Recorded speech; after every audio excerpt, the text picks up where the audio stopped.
What's happening everyone, my name is Alex and welcome back to a new review.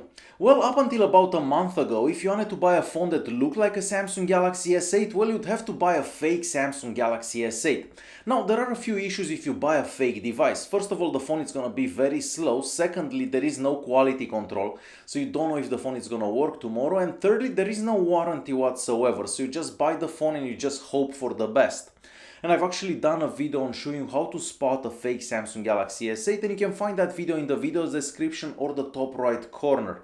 These days, you don't have to buy a fake phone anymore. You can actually buy a phone that looks just like a Samsung Galaxy S8 from an actual brand, and this is one of them. This is called the Homtom S8 and it costs somewhere around $150. As you can see, it looks very similar to the original Samsung Galaxy S8. We even have the same 18:9 screen ratio. However, this one doesn't have the 2K resolution. We actually have a 720p resolution for the screen. But even with the 720p resolution, the screen looks very good. I mean, the colors are nice and vibrant, the viewing angles are really good, and you're not gonna be able to see the pixels if that's what you're thinking.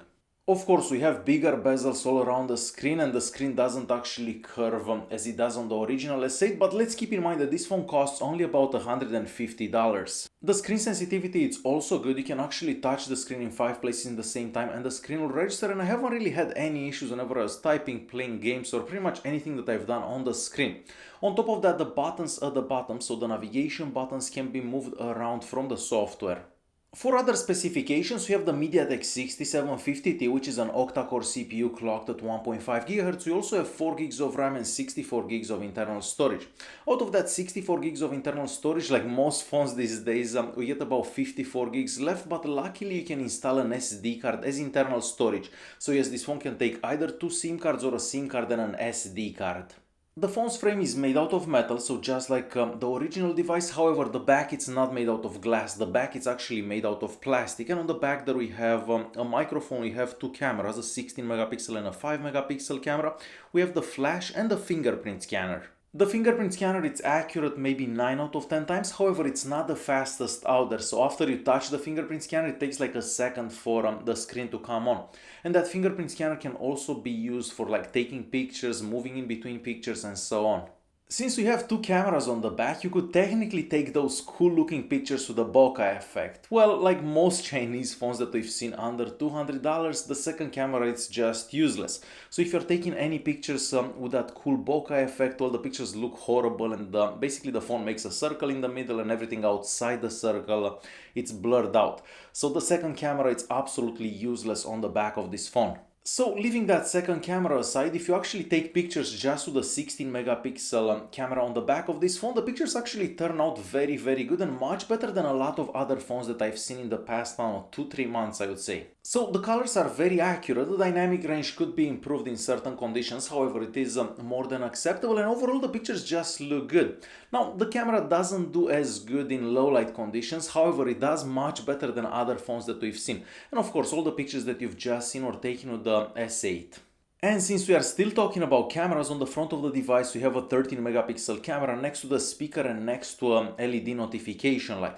Now once again I was surprised about the quality from the front facing camera, so the pictures that you're gonna take with plenty of light are very detailed and a lot better than other more expensive phones that I've seen.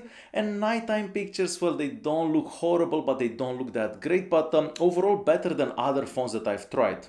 Now about that MediaTek 6750T, so this CPU it's been around for like about a year and a half now, and a year and a half ago the CPU was fast. Now it's not that fast, and of course the Antutu benchmark and the Geekbench 4 will definitely confirm that. What I don't like about this CPU, it's the power efficiency. I mean, we have a 3400 milliamp battery inside this phone, but you can only get about 3 hours of screen on time. So 3 hours of screen on time on a 3400 milliamp battery, it's not the greatest. So definitely the battery life on this phone, it's not the best that I've seen.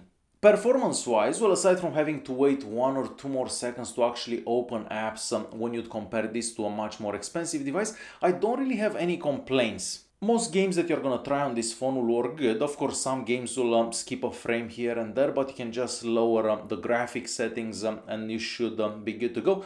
Now, the phone gets quite warm mostly around the cameras whenever you're playing games, but this is quite normal for all phones these days.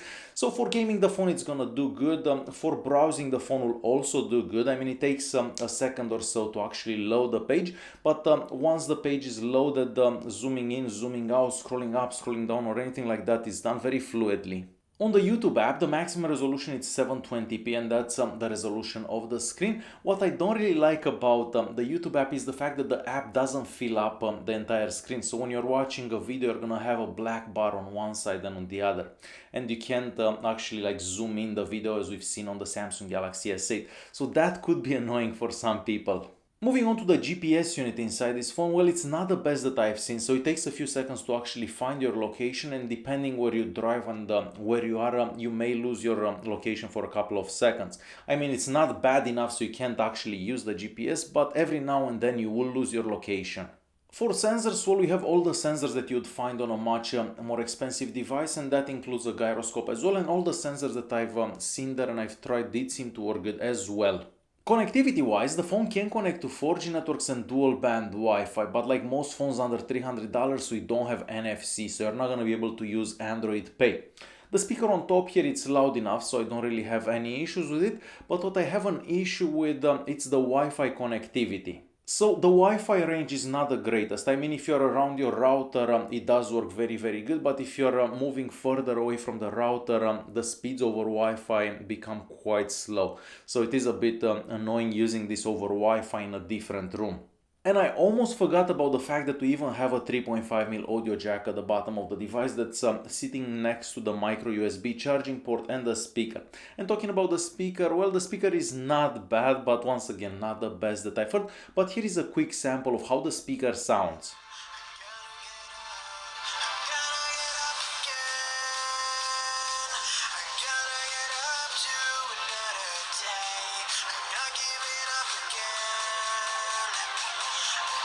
As for the sound coming out of that 3.5mm audio jack, it's decent, but it could have a bit more bass. At least that's what I like.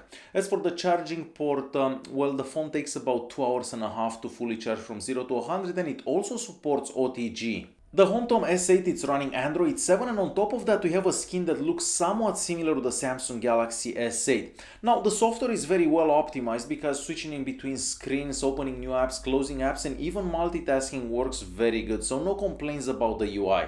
The phone supports gestures as well, but the only gesture that I actually used was the double tap to wake up because it just makes it easier to turn on the screen. As for the settings app, well, it's kind of close to stock Android and everything it's where it should be. So all the settings that you're gonna look for are in the same spot that you've seen for any devices with stock Android. And it's time to conclude this video. So overall, if you're looking for a phone that looks like a Samsung Galaxy S8 and you don't have $1,000 to spend on a real S8, this could be a good choice. I mean, the screen resolution it's only 720p and the battery life it's not the greatest, but on the bright side, the phone does take good looking pictures. I mean, if you don't take into consideration the second camera on the back, which is an absolute joke. So overall, this is a decent phone for about $150, but it could be better. But like anything else, you do get what you pay for.